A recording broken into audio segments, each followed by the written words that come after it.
Hello guys, welcome back to our channel knife skills and kitchen thrills. இன்றைக்கி நம்ம கிச்சனில் ரொம்பவே சூப்பராக பேக்கரி ஸ்டைலில் ஃப்ளேக்கி அண்ட் ஃப்ளஃபியாக சூப்பராக முட்டை பப்ஸ் எப்படி பண்ணலான்னு பார்த்துடலாமா?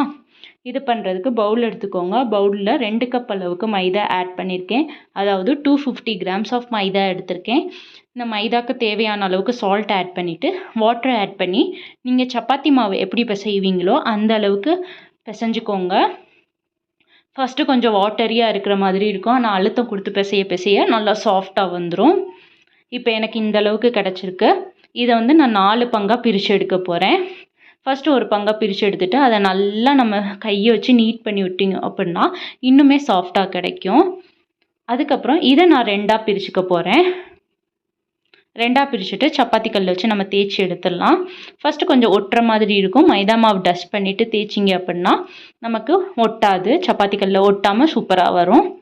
இப்போ இந்த அளவுக்கு விரிச்சதுக்கப்புறமா இதில் நான் வந்து பட்டர் ஆட் பண்ண போகிறேன். பட்டர் ரூம் டெம்பரேச்சரில் இருக்கணும். ஒருவேளை நீங்கள் ஃப்ரிட்ஜில் வச்சுருந்தீங்க அப்படின்னா 3 மணி நேரத்துக்கு முன்னாடி எடுத்து வெளியே வச்சுக்கோங்க.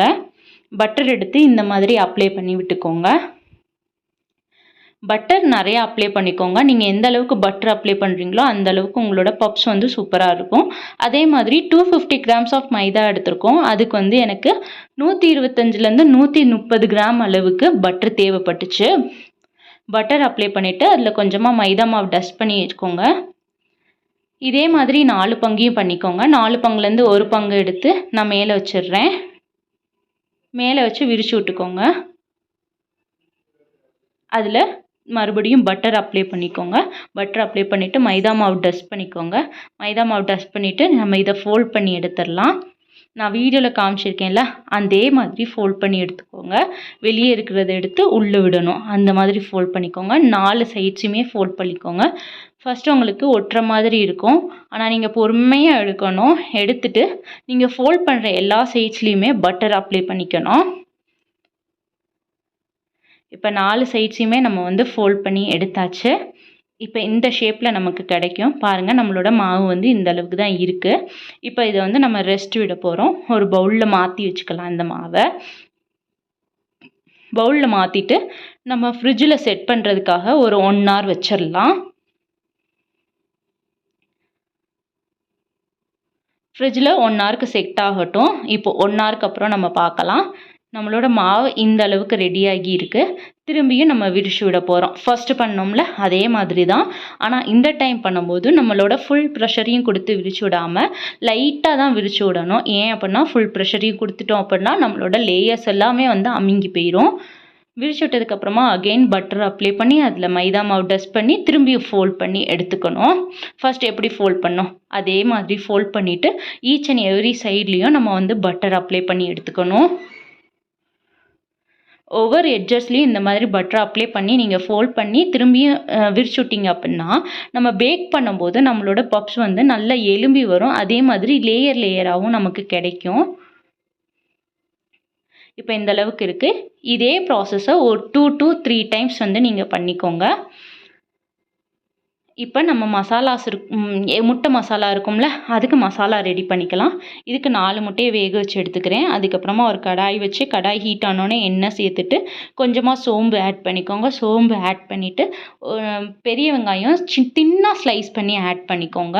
ரொம்ப பெருசாக இருக்கக்கூடாது, ரொம்ப தின்னாக ஸ்லைஸ் பண்ணி எடுத்துக்கோங்க. வெங்காயம் வதங்குறதுக்கு உப்பு போட்டு நல்லா வதக்கி எடுத்துக்கோங்க.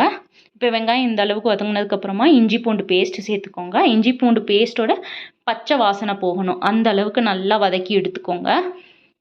இந்த அளவுக்கு வதங்கினதுக்கப்புறமா ஒரே ஒரு தக்காளியை ரொம்ப சின்னதாக நறுக்கி வச்சுருக்கேன், அதையும் சேர்த்து நல்லா வதக்கிக்கோங்க.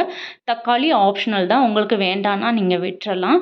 இதில் கொஞ்சமாக கரம் மசாலா தூள், 1 ஸ்பூன் அளவுக்கு காஷ்மீரி மிளகாய் தூள், 1 ஸ்பூன் அளவுக்கு மிளகுத்தூள் சேர்த்துட்டு நல்லா மிக்ஸ் பண்ணிக்கோங்க. எண்ணெய் பிரிஞ்ச வர வரைக்கும் நல்லா மிக்ஸ் பண்ணி எடுத்துக்கோங்க. இப்போ இந்த அளவுக்கு வந்ததுக்கப்புறமா நம்ம வேக வச்சுருக்க முட்டையை பாதியாக கட் பண்ணி அதை இந்த மசாலாஸில் நம்ம ஆட் பண்ணிடலாம். அப்படியே இதை விட்டுறலாம். இப்போ நம்ம மாவை ரெடி பண்ணிடலாம். அகெயின் நம்ம மாவை ஃப்ரிட்ஜிலேருந்து எடுத்து விரிச்சு விட போகிறோம். இப்போ நம்ம பஃப் ஷீட் ரெடி பண்ண போகிறோம். அதுக்கு உங்களுக்கு எந்த அளவுக்கு தேவையோ அந்த அளவுக்கு வச்சு கொடுங்க. ரொம்ப தின்னாகவும் இருக்கக்கூடாது, அதே மாதிரி ரொம்ப திக்காகவும் இருக்கக்கூடாது, மீடியம் சைஸில் இருக்கணும். இதை நான் 2ஆ பிரித்து இன்றைக்கி நான் மசாலாஸ் வச்சு ஃபில் பண்ண போகிறேன். 2 பப்ஸ் ஷீட் எடுத்திருக்கேன். ஃபர்ஸ்ட் எக் வச்சிடலாம் இதில். அதுக்கப்புறமா கொஞ்சமாக மசாலாஸ் வச்சுக்கலாம். மசாலாஸ் வச்சு 4 கார்னர்ஸையும் நம்ம முன்னால் கொண்டு வந்து ஜாயின் பண்ண போகிறோம். அவ்வளோதான். ஆனால் நான் இந்த மாதிரி பண்ணி பேக் பண்ணும்போது எனக்கு வந்து பப்ஸ் வந்து விரிஞ்சு வந்துருச்சு, ஒட்டி கிடைக்கல. அதுக்காக நான் என்ன பண்ணேன் அப்படின்னா, அடுத்து இருக்க பப் ஷீட்டில் வந்து மைதா மாவோட தண்ணி ஆட் பண்ணிவிட்டு அதை ஒரு பேஸ்ட் மாதிரி ரெடி பண்ணிக்கிட்டேன். ஃபஸ்ட்டு அதே மாதிரி எக் வச்சு கொஞ்சமாக மசாலாஸ் ஆட் பண்ணிவிட்டு நான் பேஸ்ட் ரெடி பண்ணி வச்சுருக்கேன் சொன்னேன்ல, அதை 4 கார்னர்ஸ்லேயும் சேர்த்துட்டு அதை வந்து நான் ஒட்டி எடுத்துக்கிறேன். இந்த மாதிரி பண்ணி நான் பேக் பண்ணும்போது எனக்கு வந்து பப்ஸ் விரிஞ்சு வரலை. இதே மெத்தடில் நான் நம்மகிட்ட இருக்க எல்லா மாவையும் ரெடி பண்ணி வச்சுக்கிறேன். இப்போ நம்ம ப்ரீ ஹீட் பண்ணி வச்சுருக்க ஓவனில் வச்சு பேக் பண்ணி எடுத்துடலாம். 200 டிகிரி செல்சியஸில் 10 மினிட்ஸ்க்கு ப்ரீ ஹீட் பண்ணி வச்சுக்கோங்க. பேக் பண்ணுறதுக்கு 200 டிகிரி செல்சியஸில் வச்சுட்டு 40 மினிட்ஸ் வச்சு பேக் பண்ணி எடுத்துட்டிங்க அப்படின்னா நம்மளோட பப்ஸ் வந்து பேக்கரி ஸ்டைலில் இருக்கிற மாதிரியே சூப்பராக ரெடி ஆகிரும்.